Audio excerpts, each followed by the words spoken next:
एकदम शांत, समझदार और बहुत मेहनती हो चुका था। वो सिर्फ नॉलेज के लिए पढ़ाई करता था, नॉलेज जिससे वो डोरेमोन को ठीक कर सके। वो शांत रहता था और यूनिवर्सिटी तक उसने कभी शिजुका को इम्प्रेस करने की कोशिश भी नहीं की।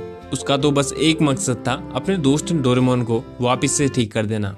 काफी साल बीत चुके थे, नोबिता की पढ़ाई भी पूरी हो चुकी थी। अब तक नोबिता को रोबोटिक्स का ठीक ठाक नॉलेज हो गया था। अब वो डोरेमोन को ओपन करके उसके ऊपर काम करना शुरू कर देता है। नोबिता ने डोरेमोन को अपने रूम की ऊपर वाली छत में छुपाया था ताकि कोई छेड़खानी ना करे। लेकिन नोबिता के लिए भी डोरेमोन के मैकेनिज्म को समझना बहुत मुश्किल हो रहा था, क्योंकि उसके सामने कोई नॉर्मल रोबोट नहीं था, बल्कि 22वीं शताब्दी का एक एडवांस रोबोट था। नोबिता अपनी मेहनत के कारण काफी हद तक डोरेमोन के मैकेनिज्म को समझ चुका था, लेकिन अभी भी बहुत सी ऐसी चीजें थी जो उसकी समझ से बाहर थी। नोबिता को समझ नहीं आ रहा था कि वो डोरेमोन को कैसे ठीक करे। वो हार नहीं मान सकता था, क्योंकि अब वो हार मानने वालों में से नहीं था। एक दिन जब नोबिता बाहर से घर वापस आता है तो वो देखता है कि एक लेटर उसके घर के मेल बॉक्स में पड़ा है। नोबिता उस लेटर को देखता है, उसमें नोबिता का नाम लिखा था और वो खास नोबिता के लिए भेजा गया था। वो एक लिफाफा था जिसमें काफी धूल थी। ऐसा लग रहा था जैसे वो काफी सालों पुराना हो, लेकिन उस लिफाफे को भेजने वाला अज्ञात था।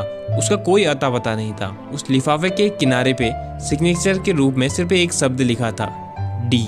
नोबिता को लगता है होलोग्राम की तरह ही ये भी डोरेमोन ने उसके लिए भेजा होगा। नोबिता जल्दबाजी में लिफाफा खोलता है और लिफाफे को देख के पूरी तरह चौंक जाता है, और इसके साथ ही ये पार्ट खत्म हो जाता है। मैं चाहता था कि ये एपिसोड एक वीडियो में ही खत्म हो जाए, लेकिन वीडियो बहुत ज़्यादा लंबी हो जाती है, इसलिए सेकंड पार्ट बनाना पड़ेगा। एनीवे, इस पार्ट में कुछ चीज़ें अधूरी हैं, जैसे डी सिग्नेचर के साथ नोबिता को किसने लेटर भेजा था। डी से डोरेमोन या डी से डेगिसुगी, या कोई अनजान व्यक्ति जिसने डोरेमोन को शूट किया था, और वो व्यक्ति कौन था जिसने डोरेमोन को शूट किया था। ये सारी चीज़ें जब मैं सेकंड पार्ट पढ़ूंगा तब पता चलेंगी, एंड मैं जल्द ही उसको बना के अपलोड भी कर दूंगा। बट मेक श्योर कि आप लाइक करके या कमेंट करके ज़रूर बताना कि आप सेकंड पार्ट में इंटरेस्टेड हो या नहीं, और कमेंट्स में ये जरूर गेस करना कि वो अनजान व्यक्ति कौन हो सकता है और डी सिग्नेचर के साथ किसने लेटर भेजा होगा।